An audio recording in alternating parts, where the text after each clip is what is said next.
Web 2.0 is a scary place. It's very different. It's all about participation. It's about content creation. It's about content sharing. It's a journey that the whole world is going on. It's not a journey that's going to stop. If anything, it's a journey that's going to accelerate.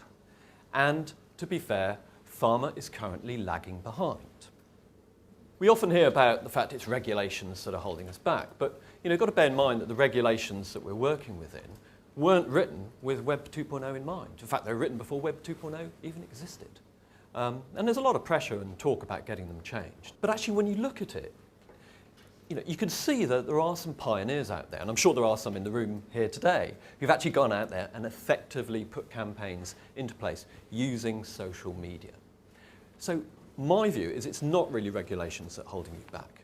So in fact, it's pharma that's holding pharma back in Web 1.0. It's a proliferation of fantastic websites out there that you've all created, but they're not getting the eyeballs that they deserve. People aren't interested, they're not listening. So pharma is risk averse. We're working within very outdated regulations. Few of us are prepared to step over the boundary and actually do some stress testing with those regulations. We're not prepared to step into the unknown. And also, one of the other things that we hear every time we talk about various initiatives is this fear of adverse event reporting. And I think most of us in the room today would agree it's probably an unfounded fear. So I wanted to look at just one case study, and I picked Johnson & Johnson because Johnson & Johnson as an organisation seems to be, in fact, leading the way in terms of engagement with social media. And I don't know whether that's because of their organisation, they're quite fragmented, and whether they've got more freedom to experiment and test, but that's exactly what they've done. They were the first pharma organisation to go out there and actively blog. They were the first pharma organisation to go out there and set up a YouTube channel.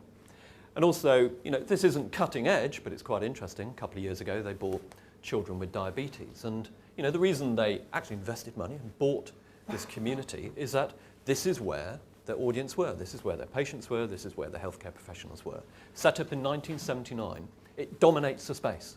Children with diabetes, type any combination of that into a search engine, and this will come up top.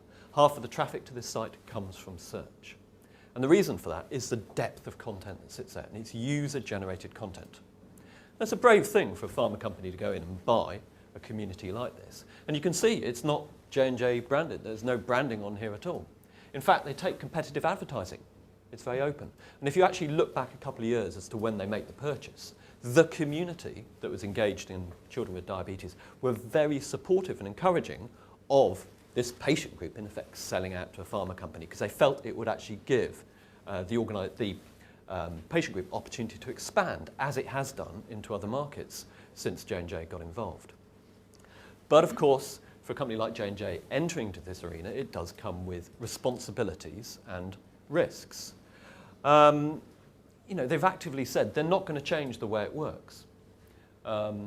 There's open bulletin boards, chat rooms, forums, conferences, all taking place on there, and they haven't stopped them because of fear of adverse event reporting and the responsibility that incurs. In fact, there's a great quote here from their VP of New Media that says, "The best way to destroy the community would be to in any way hamper or infringe upon the way they create content or share information. If a company thinks that every post for every user has to be reviewed and copy cleared in advance, I'll tell you not to waste your time."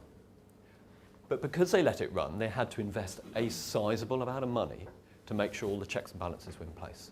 And he wouldn't give, he hasn't provided a number, but it's somewhere between $100,000 and $1 million per year. But they feel it's worth it because they have direct access to the biggest community of people who are interested in this particular topic.